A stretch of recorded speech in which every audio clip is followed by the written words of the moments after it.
Good afternoon to all. We have three eminent panelists.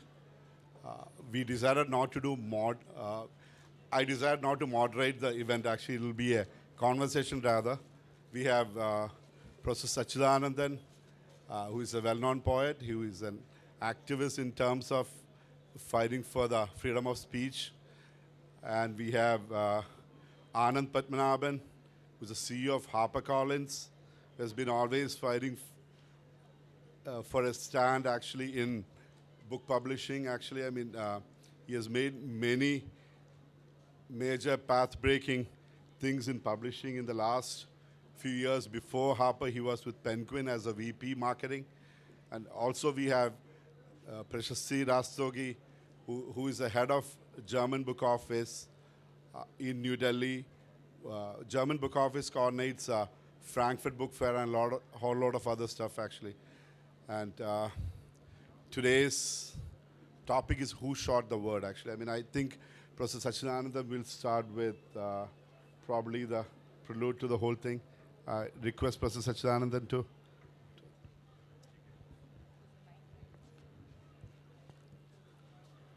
Dear fellow speakers and dear friends,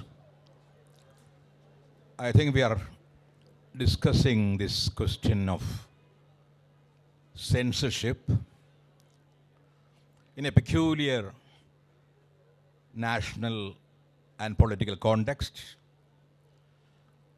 We are supposed to be living in a democratic system, and still we have watched over the years, particularly over the last maybe 4 years, how writers and artists are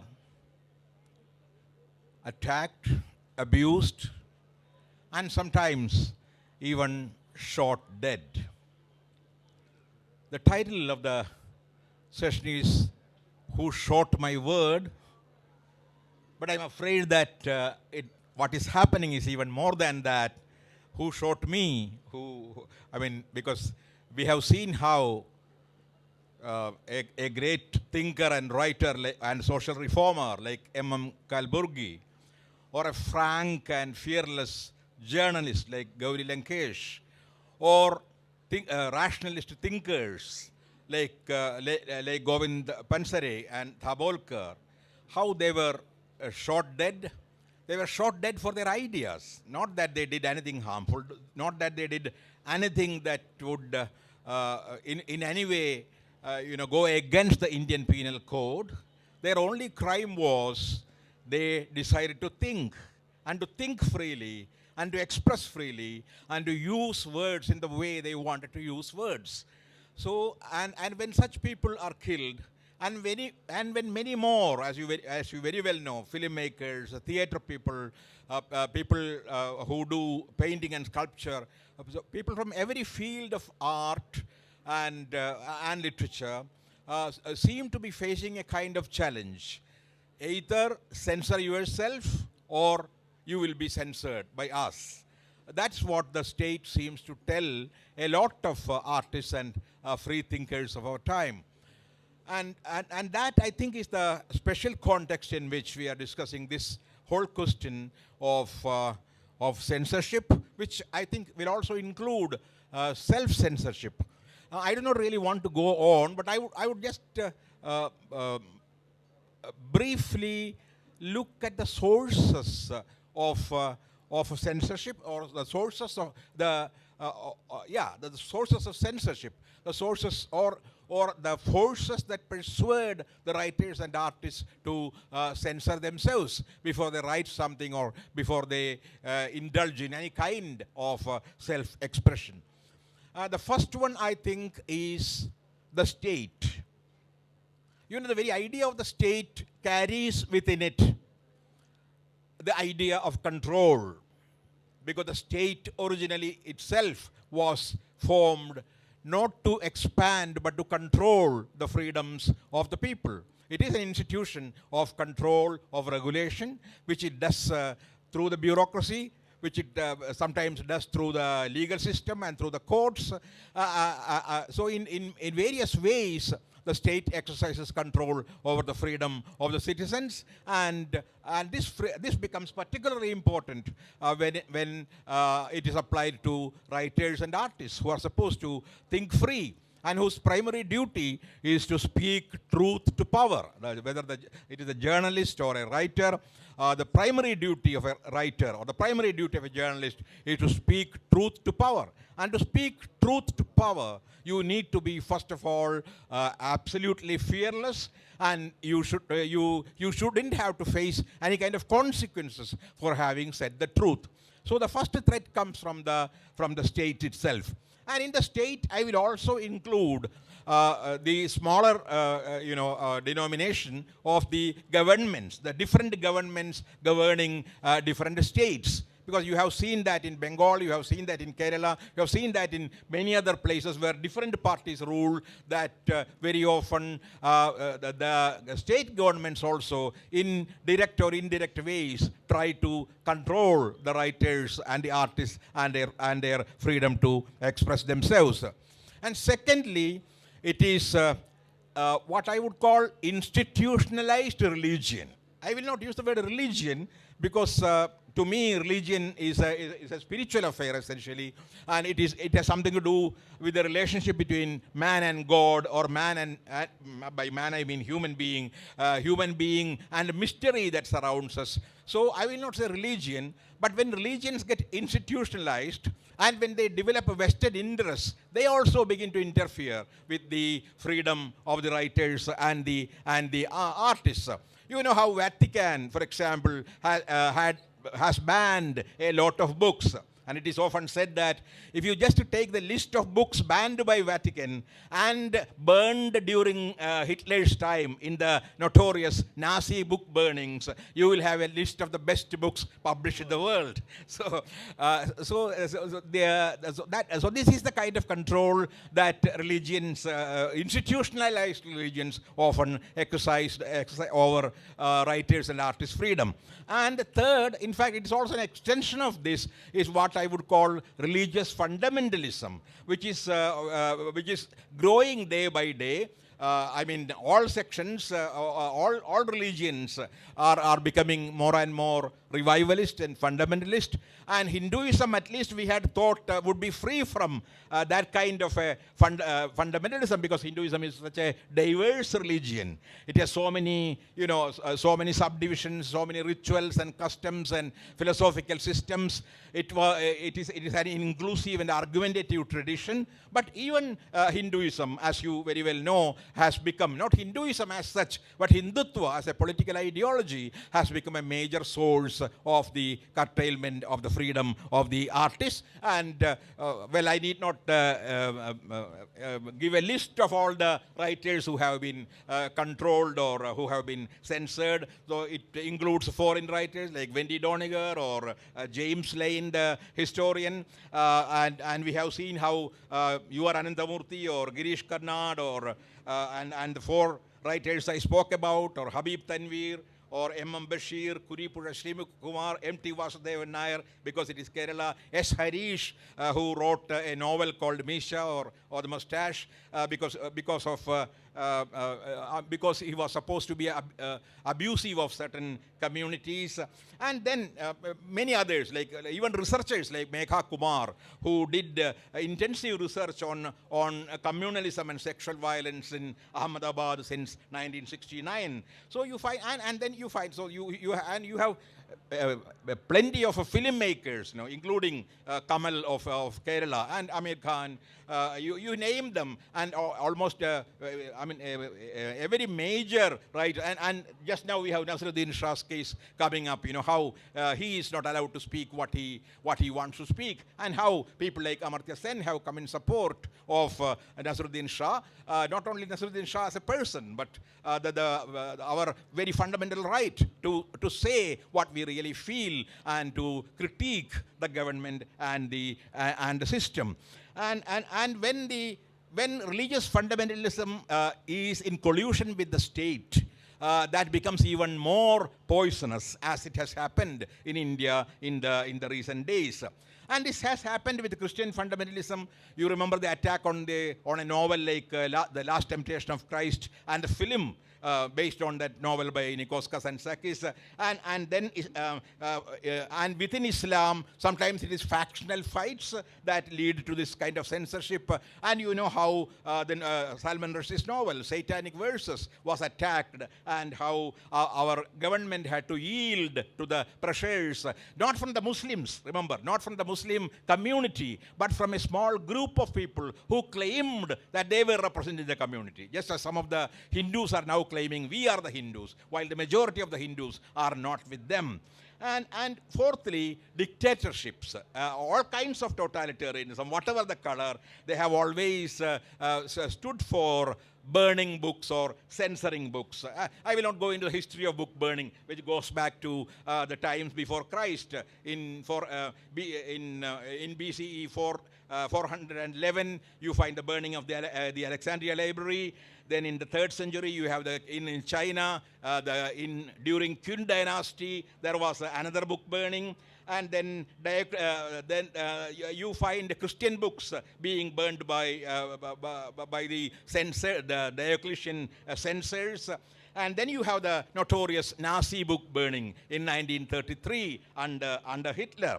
And so this book burning and book banning, they seem to continue under totalitarianism. And the same thing happened in Stalin's Russia. The similar things happened in the Chinese Cultural Revolution. A lot of musicians were silenced. A lot of books were banned. Many were not allowed to write what they wanted to write. You know Osip Mandelstam or Boris Pasternak or Bulgakov. So many writers who were all who were not allowed either to take a prize, or whose lives were ended in some sense by the regime.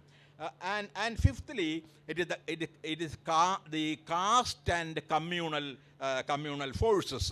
You know the case of Perumal Murugan, the Tamil writer, because he had written this well-known novel, One Part Woman in English translation, because they said there was a slur on the community, or a particular community, because he had referred to a custom that actually existed some years back. And he has said that it existed some years back. He never said it is happening now. But even then, he was not. This book had to be, banned, proscribed for quite a while, until the High Court in Madras had to intervene and say, no, a writer has every right to write whatever he or she wants to write. And so, and this has happened all over India. Caste forces and communal forces have been another major source of direct or indirect censorship. So these are the initial points I would like to make. These are some of the major sources of censorship and control over art and literature in India and elsewhere.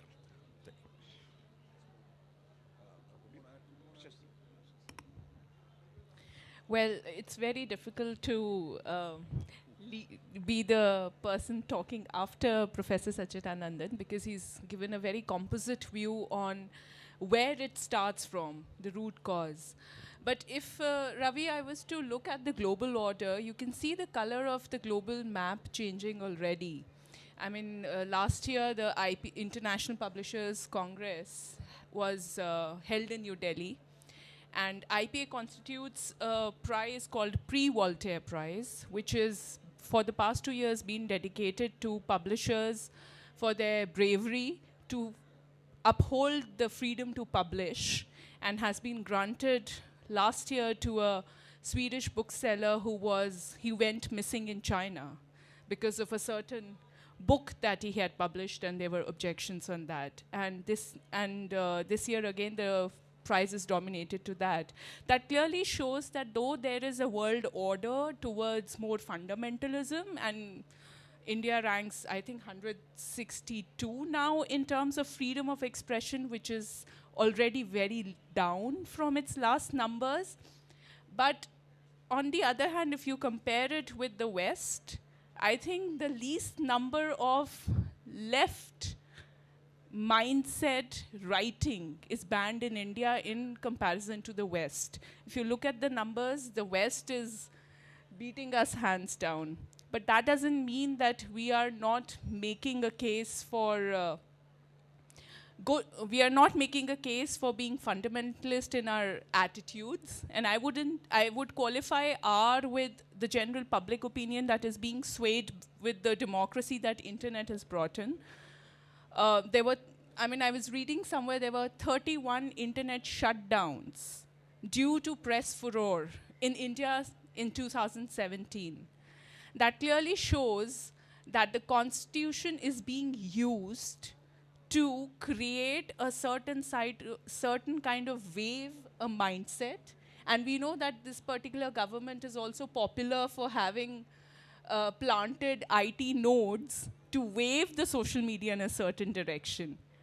So all that environment is on the whole being created in a certain direction, and that is true for most of the world. I mean, being representative of Frankfurt Book Fair, we can clearly see the number of aggressive opinions and aggressive kind of attitudes that we see on the Frankfurt stage now is very different from what we saw earlier. I mean, some writers have not been able to present their books and sessions because there was a mass mob who was just drowning out the voices down. So, although there is a certain sense of democracy and control being profused as a state of progress, at the same time, democracy and control has been reduced to common man. Because people who have power, for them, democracy and control is irrelevant. And that particular thing they are controlling is also affecting the way we think. I mean, today, right now, I'm sitting, there are lots of thoughts buzzing through my head. But there's a certain sort of hitch inside. I call it self-censorship that is controlling me and watching my words and filtering my words, what I am speaking here, because I don't know what sensitivities I may hurt. And if that is the way we progress, there are, as we said, imagination is a horse that should let run, but I don't think so that is happening.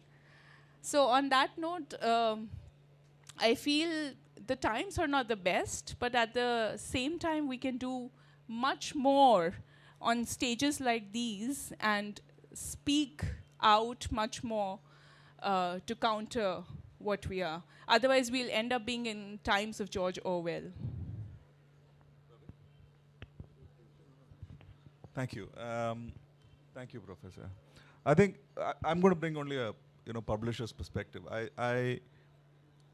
Expressing art is in a lot of ways the ultimate expression of freedom. And I think we've, through all the time that we've published books or published voices or published opinions, if we are when editors sit together and meet to say what is it that we meant to publish, what are the voices that have been not told before, and it hurts us immensely when an author or an artist or a journalist is stifled. When Hans Da's book was banned, or when I joined publishing, I used to work in a bookstore.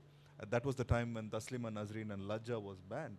And then you find it very, very odd that in a modern democracy like ours, in any part of the world, where books are meant to show to people what others can't, that is the greatest way of expressing ideas. And that's the constant debate that we have within the system. There are books that we publish for commercial reasons, but it is a constant endeavor to identify voices, identify segments, identify writers who have to be published, And now that technology allows us, and whenever I mean publish, it doesn't even have to be a printed book. It can be a blog, it can be a tweet, it can be just alerting or introducing people to a thought that has been or is trying to be stifled. And we constantly are trying to do that. Do we have to follow the rules of the land, as you said? If the writers are not breaking law, then they absolutely have to be published. If the idea itself is not fundamental to the nature of the law. So in the most recent instances, one of the biggest debates that happened internally and when we published was Anam Zakaria's book called Between the Great Divide. So here is a Pakistani writer who for the first time goes into Pakistan occupied Kashmir, and they were, well, we published the book because that story had to be told. The voices of people in Kashmir had to be told. Were there pressures? Yes.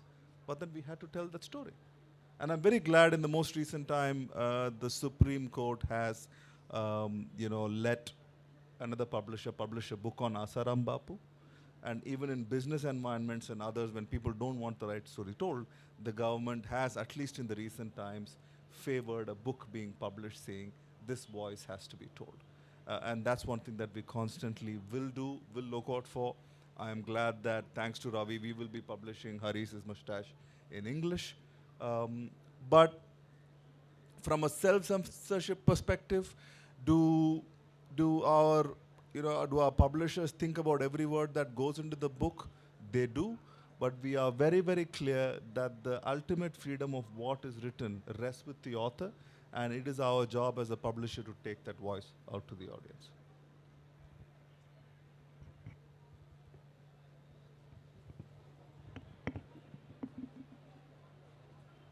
Even more.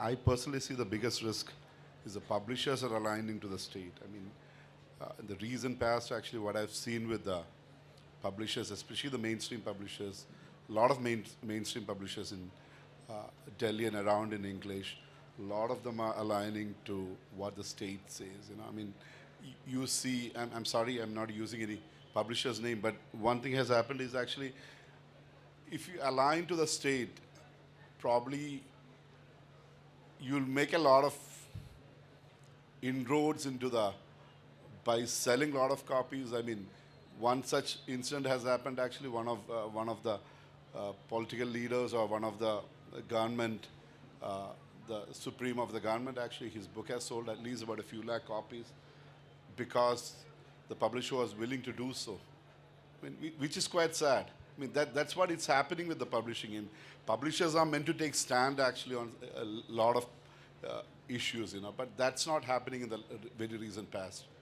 So I think that's the biggest challenge. I mean, even when we had a recent issue with Misha, the kind of threat it comes from the governmental. I mean, let me take the thing of KLF itself. I mean, I'm not taking publishing, like Anand said, it could be blog, it could be a session like this. We have quite a few cases actually happening because of the KLF. One of the authors has been arrested recently who has expressed his idea over here. On another note, actually, the government has withdrawn the sponsorship last year, which has been given to KLF because we did talk anti-national at the events, actually. I mean, it's quite sad, whatever you talk against the government, it becomes an anti-national thing. So that's the kind of thing happening across. I mean, there has been an undertaking at one of the major litfests in India saying that whatever you say in the at the litfest is that it's your responsibility and the litfest is not responsible for it. It's like you inviting somebody to a party and if he behaves differently, I mean, you can't take an undertaking for that, So the government insists all kind of thing. I mean, this happens in Rajasthan. So the government is insisting to the litfest people that you have to take an undertaking that, I mean, whatever the speaker says is his own expression and not of the litfest. That's the way the things are going. I mean, Prashasti and Anand were talking about 1984. I mean, George Orwell. I mean, it's even worse than 1984 period. I mean, that's what I have been seeing in the last few months. I mean, I can say that. I mean, I'm pretty safe at my home because I have 2 cops for the last 5 or 6 months. They've been protecting my house for the last few months, because of the Misha issue. I mean, on a couple of days, I had about 150 cops protecting my office. That's the kind of threat, it comes from the people when you publish a book. I mean, if you're seeing the kind of stories which has happened or the stories which has been published, short stories of fiction which has been published even before in the last few years, I mean, probably in the last 5 years, I mean, probably they are much more vulnerable to the censorship than the Misha. But accidentally, or probably this must have not come into the government scanner or to this political party scanner. I mean, so-called Hindutva or Christianity. You know, we have had issues when we publish a Da Vinci Code. We have had issues when there was a stone pelting at my home. I had few cops. About 40 cops protecting my home for a few weeks, actually, when we published Madhavanandamai, or when we had published a book with a cover of Srinarayana Guru, a sculpture which was done by Riaz Komi as the cover. So, I mean, either one political party or religious sect, you know, comes to you and say that you can't do that. Every single sect or a cult or even a political party comes to you and say that you can't publish, you know. So one of the things we had to take when we published Misha was actually we had to make a statement saying that we are going to publish Misha. If we don't publish Misha now, we won't be able to publish another book in the near future. Because every single book either goes into a self-censorship mode or it goes into a mode where you have to get permission. You got to get an imprimatur from either the church or from any of the swamis or from the ashrams or from any Islamic body. Actually, you know, this is what it has been happening in a place like Kerala. I mean, forget about the other parts of the world. I mean, you have seen the recent riots in Kerala. I mean, a lot of people have been asking, I mean, is Kerala safe, you know? It's all based on some ideology, or it's on, I mean, the so-called rituals, you know? So Kerala has not been spared in the recent past from such kind of thinking. The fanaticism, the fundamentalism, it's coming back into Kerala. I mean, I would say probably as bad as other parts of the world, you know, and we are yet to react to it. So I think publishers as a breed, it's quite an endangered species here in Kerala as well. I mean, across India, it's an endangered species, you know. Unless publishers and the readers, you know, stand up together, I think we are in deep trouble. And I'm sure Harper has a lot of stories to tell with the new books which is coming out, which is, again, either anti-left or anti-right or whatever it is. But, I mean, taking a stand is much more important. And when Prashasti was talking about certain things, I think Frankfurt Book Fair, one of the major themes was we also have done that with the UN Charter. It's called I'm on the same page, you know. So please do sign if you can. I think one of the things we have done it's called I am on the same page. It's on the freedom of expression. You know, whatever you want to talk about, you could. I mean, that's, you know, you see the media also moving away from the kind of the freedom of expression. A lot of media is actually, you can't say that certain media has done that. Almost literally all the media has been actually literally been haunted by the government, either by blackmailing or by threatening to withdraw the ads, actually. So media has also been silent in the recent past. So this is a scary situation. I mean, like, only thing good about it is actually Litfest like this, you know, that gives us at least a confidence to, you know, that there is a good body who is backing us when we do such things. So I think now is the time to react to such, you know, shooting down the, you know, the words, actually. I mean, so that's what I have to say.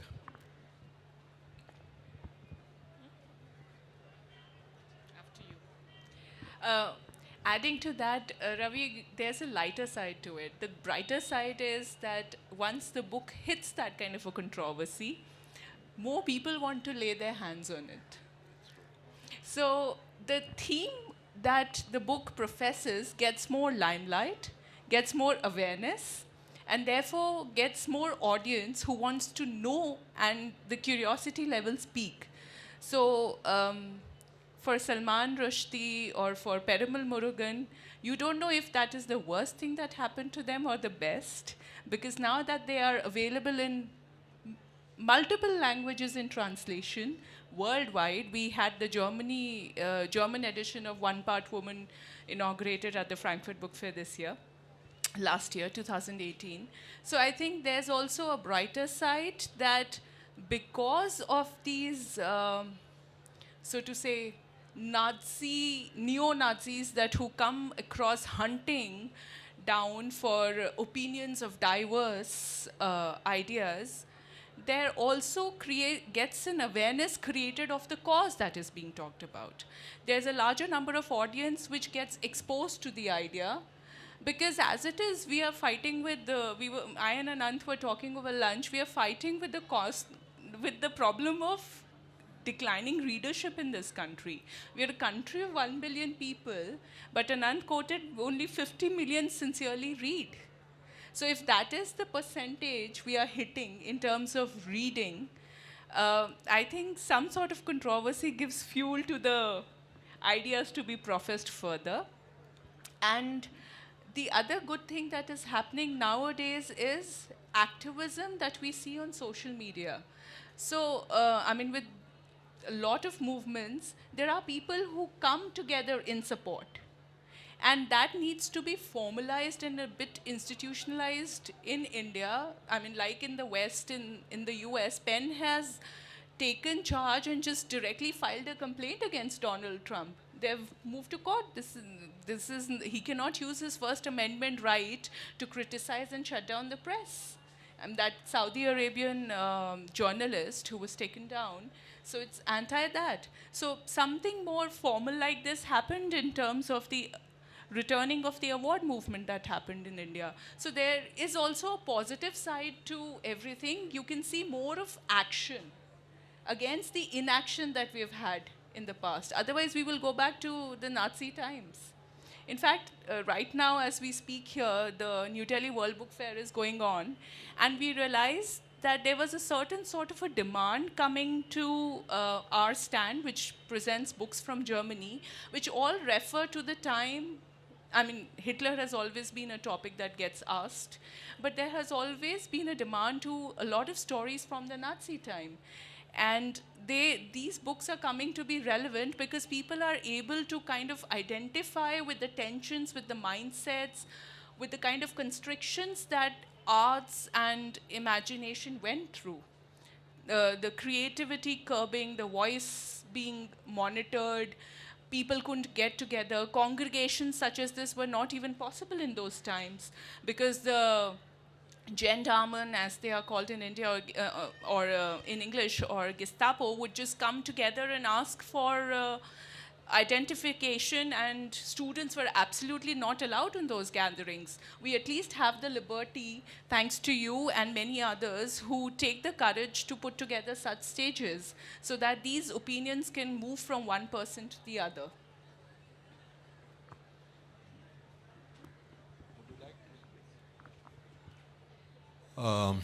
Yeah, in fact, I remember James Joyce once saying about writers, about himself and other writers, excuse us, we are olives.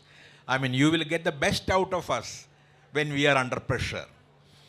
Which is historically true because it is most often in the most tragic times that we have had the best examples of art and writing. Right from the time of the Greek tragedies and epics, you find that when we were confronted with danger, which looks often invincible, it is often at that point of time that the writer and the artist also finds his or her moment. Because it is their duty to find that moment of truth, that moment of absolute confrontation. And so confrontation certainly also creates a situation of courage, an atmosphere where you feel like speaking out because you have to speak out, otherwise you will die as a writer. So that is where I completely agree with you that maybe a situation of unfreedom in some sense also prompts the best of writers and the freest of writers and the most courageous of writers to come out and to speak out. At the same time, I should not be blind to the other side of it. That is, we should not come to such a situation where a book is read only if it is banned or it is censored, which ultimately is not good. Well, for the time being, we can reconcile with this fact. Perhaps such books are being read more than other books. But then if we come to that situation, permanently, forever, that only if a book is censored, only the moral police, attacks a particular book, or one community or one religion screams for banning the book, only then the book will be bought and sold and read, which is not, in fact, a very positive situation for a democracy. If you are speaking of a democratic society, I think even without being forced, without being banned, without being proscribed, a book must be read for what it is, for what it says, and for how it says that, because both these are equally important, at least in the case of literature. So there is a positive and there is a negative. As you said, yes, there is also a kind of resistance which is growing. Over the 4 years, we have been seeing that there have been several instances of suppression, but there have also been several instances of insurrection or rebellion against suppression. As you rightly said, well, perhaps it began in the last 4 years, if we can take it as a typical kind of period. It began with the Film and Television Institute of Pune against the appointment of a serial actor as its chairman, a place which had been occupied by some of the best minds working on Indian film. And then came the returning of the awards, not only by the writers, because it was then followed by various artists, musicians and painters returning their Padma Shris and Padma Bhushans and other kinds of honors, even by the state. And then it went on. Then the scientists came out with a statement. The historians came out with a statement. And it has been growing, the resistance too. So naturally, when suppression grows, resistance also grows. And it at least in a democratic country, it should happen. And that is certainly a good sign. Because if there is growing censorship, if there is a growing feeling of oppression, there should also be a growing need for resistance and a growing response to oppression in the form of various kinds of resistance. For example, when the mainstream media are either colluding with the state, you find a lot of online media which are now coming out. To know the truth, you have to read, say, the Wire or the Scroll, or many other online media. That is from where we gather what exactly happened. And as you very well said, also the cyber media, because there are of course both things are happening on the media, because we are all permanent victims of impossible abuse, but in spite of that, we also find a lot of solidarity, especially a lot of younger people, come together whenever there is an issue in support of freedom, in support of basic democratic human rights. So it is true that oppression is growing, not only in India, as you said, across the world, because I did not name them. You have Erdogan, you have Trump, you have Viktor Orban. I need not name them. Everywhere you find, and look at Iran, you look at Saudi Arabia. How many writers are in jail? How many writers have been banned? So across the world, in the name of religion or in the name of some governmental ideology, you find a lot of oppression. At the same time, there is also this rising voice of protest, which I believe is a sign of hope. And it is good that you brought it up, because we didn't want to end this discussion, in absolute pessimism. And you will have something. No, that's exactly how we look at it as well. As and when somebody is trying to shut a door, the force that tries to open that door is much higher. And that is exactly what we want to do as a publishing house as well, is to find that voice.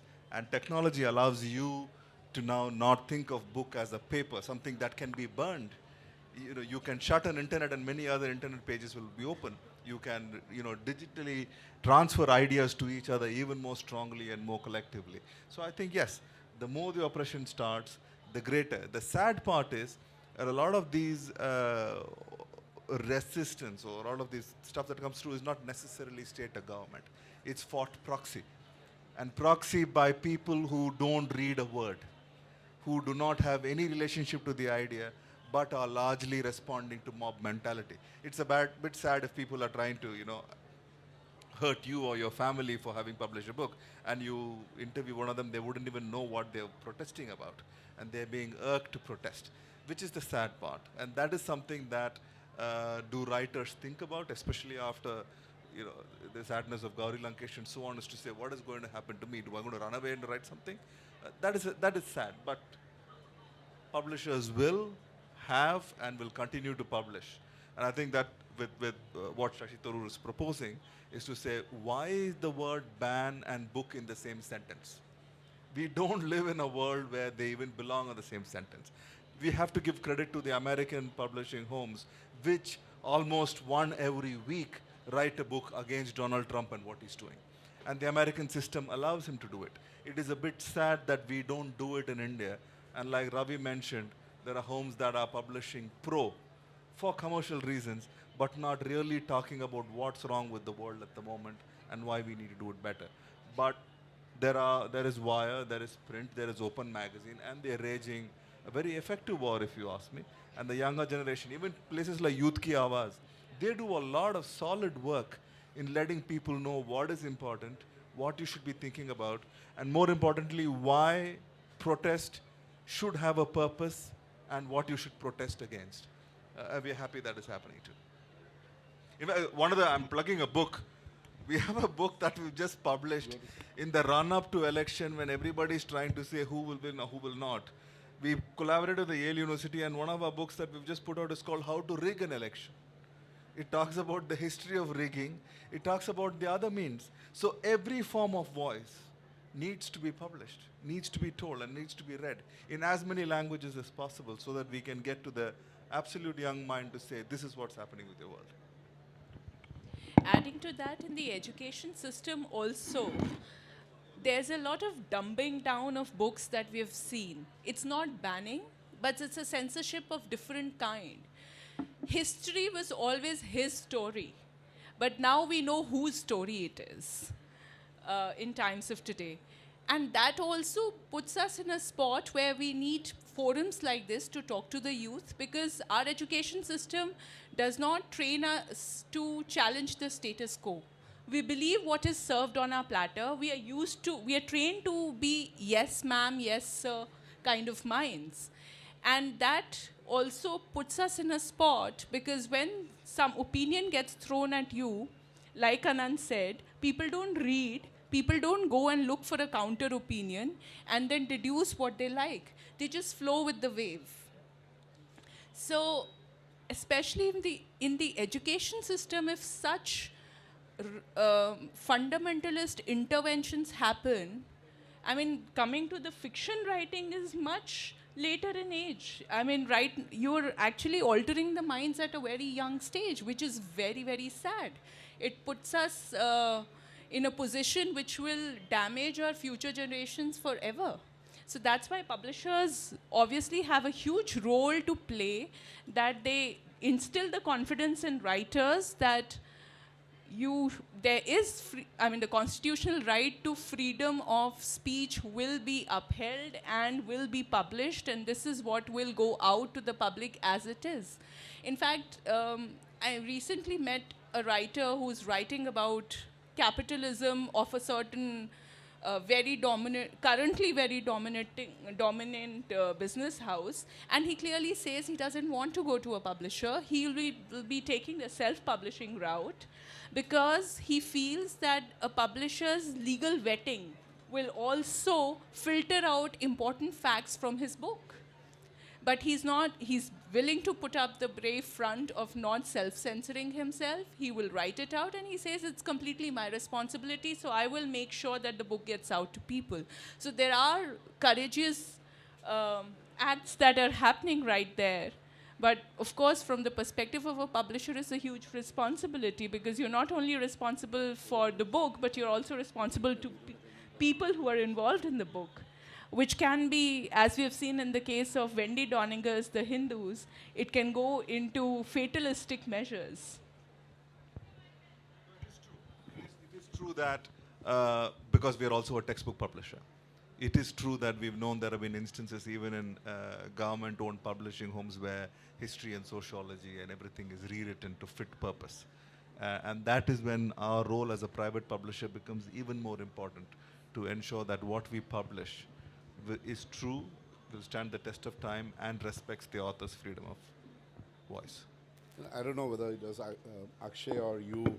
We had a 7-day trip to Germany actually once. We were traveling together for 7 days, meeting different publishers actually. And so one was in Berlin. And Berlin, they have a museum where they have the KGB documents, what they have been doing it with the writers actually. They have, each writer has at least about 50,000 to 100,000 pages against them on a day in, day out basis. So that's exactly what's happening in India also now, I think.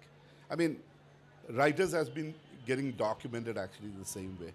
I mean, they've been haunted with that. I mean, I think that's what happened to Gauri Lankesh or many others. You know, it's you know, they're following them, they're documenting what they're doing, and at the end of the day, they decide whether to shoot down or not. You know, I've seen this with the KGB documents in Berlin once. You know, so I think we are in that kind of period in India as well, at least in the last few months. I mean, so that needs to be.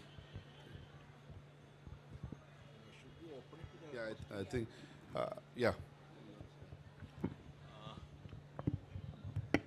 Yeah, maybe I think we should now leave it open to you for questions. I didn't want to make a personal note here, but let me say that you know, one of the first books that came out against the murder of three writers and the banning of books was Words Matter, which I had the fortune or misfortune, whatever, to edit. But even then, I don't want to name the publisher, but even then the publishers allowed me, gave me complete freedom on one condition that as far as possible, you should avoid any reference to the name of a particular person, whom I need not name. As long as that is there, it is fine. And so I didn't, of course, I had not named the person anyway, because the whole book was against the ideology that produced that fake image. So even sometimes, even those who ask you to come out with a book against censorship put some conditions on you that, okay, you can go to this extent, but not beyond this extent. I hope even that doesn't really happen. Yes, yeah, you have shown, Ravi had shown great courage in bringing out that novel, Misha, because it was attacked from different points of view. One was, you know, one of the forces I left out when I listed out the forces was what we these days call the moral police. Because there was a moral police who objected to the use of actually one word in one chapter in a book, along with, of course, some objections that came from a community. And one of the most reputed weeklies in Malayalam withdrew that. I do not know whether they were forced to withdraw or they decided to withdraw. However, that I think that is a very very dark moment for Malayalam writing and Malayalam literature, when a novel that was being serialized had to be withdrawn after maybe 3 chapters of it were published in that particular weekly. This has never happened before. It happened with a poem long ago. But generally, it doesn't happen in a place like Kerala. We generally feel that we are very democratic and relatively free. Well, I don't want to go on. Now I think you may have questions to ask, to which we don't have answers, but we will respond to the questions. Yes.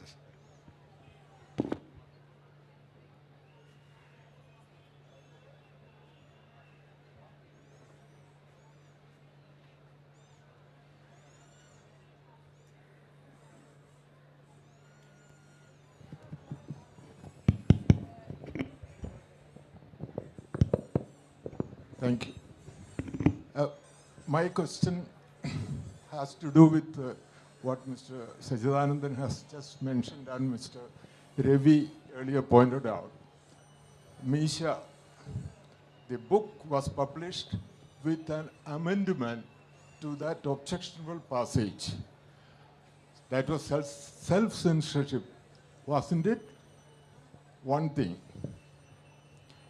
The publishers of the weekly that published, the editor said we should continue with the publication. It was withdrawn by the author because he couldn't face the social media and the kind of nasty campaign that went against him. So you cannot fault the publication with that.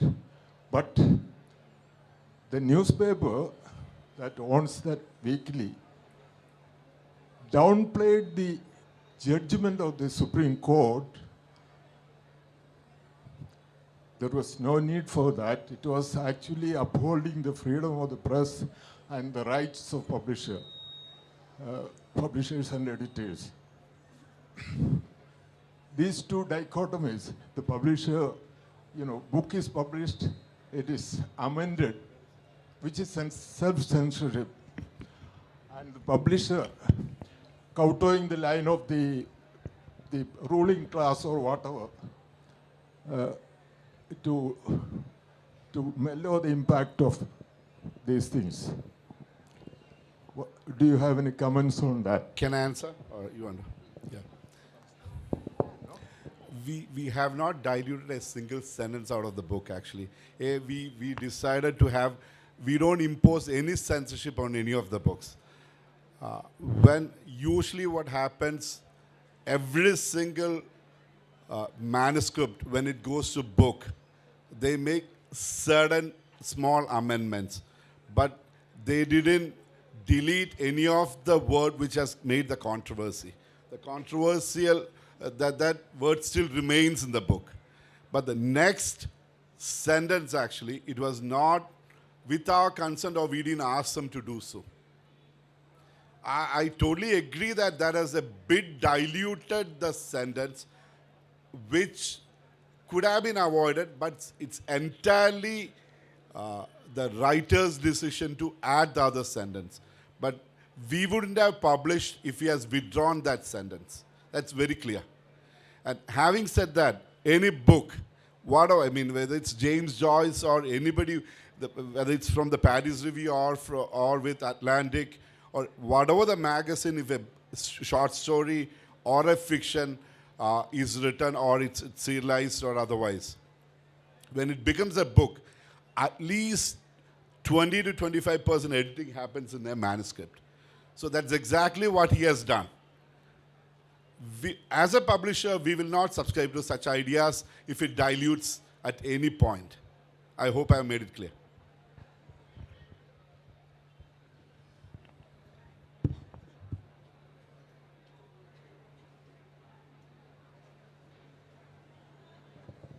Hello, my name is Shabas.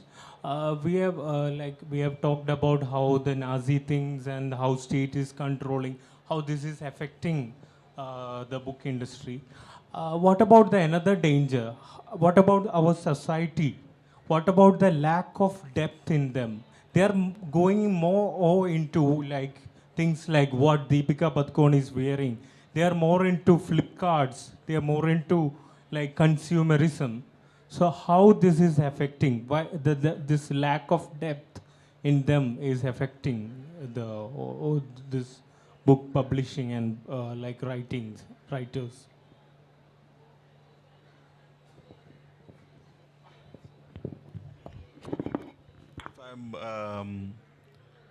So a couple of things that you mentioned. I will not go into a social commentary on what's happening with youth and where the intellectual levels are. Just as a country, are we reading more books? Yes. Are we reading more books in more languages? Yes. Has being able to buy something online helped publishers or voices reach more people faster? Yes. So today, if a particular particular idea cannot be printed, which is the book that everybody objects to, the author has the right to put it out on a blog and reach many million people. Lots of revolutionary ideas have reached people through the internet, and they do that. Now, is it a country that is obsessed with what Deepika Padukone is wearing? I suppose That's fine. I think people comment on Mammootty and Rajnikant's Veshti as well.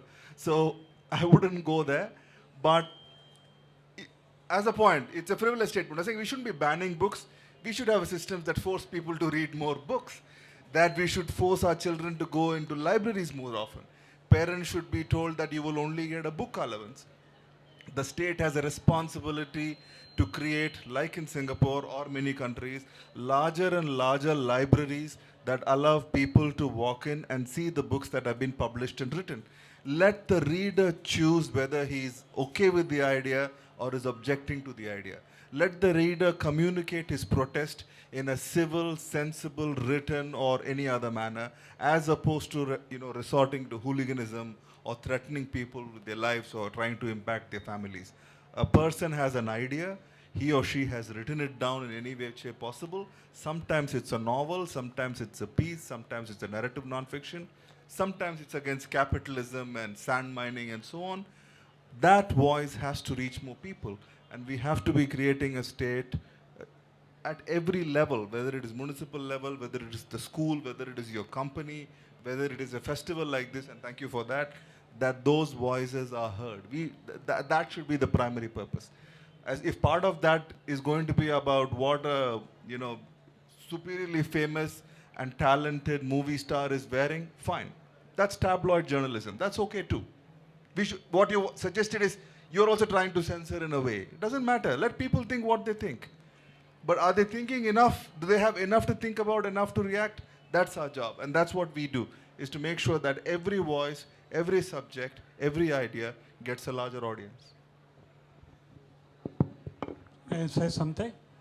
I think two fundamental issues have not been touched upon.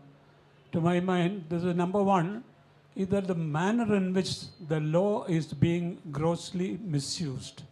For instance, the sedition law and section 153 of the Indian Penal Code, which speaks about inciting communal passion. These two laws are being absolutely misused continuously without any serious challenge. And to my mind, the reason is that the general public is not aware of the dimensions that they touch upon. And you spoke about the freedom that is prevailing in the US and in the UK, and I think it is simply because the public, the common citizen is aware of the dangers that are inherent in the manner in which the law is being enforced. And for that, I think you can, the history is so old. Like, for instance, Milton wrote in 1611, I think, a pamphlet called Areopagitica, I think, which is the first documented, protest against press censorship. And later on, a number of, even in the 18th, 19th centuries, subsequently also there have been a number of pamphleteering instances where people could come out and educate the general public about the systems, where they go wrong. Here what is happening in my view is that much of the talk that we do is in the English language, whereas the vernacular media, I think, is totally silent, and the huge majority of the Indian population who are not conversant with the English language really feel deprived, are really deprived of the dangers because there is lack of public education through media. This is what I have to say.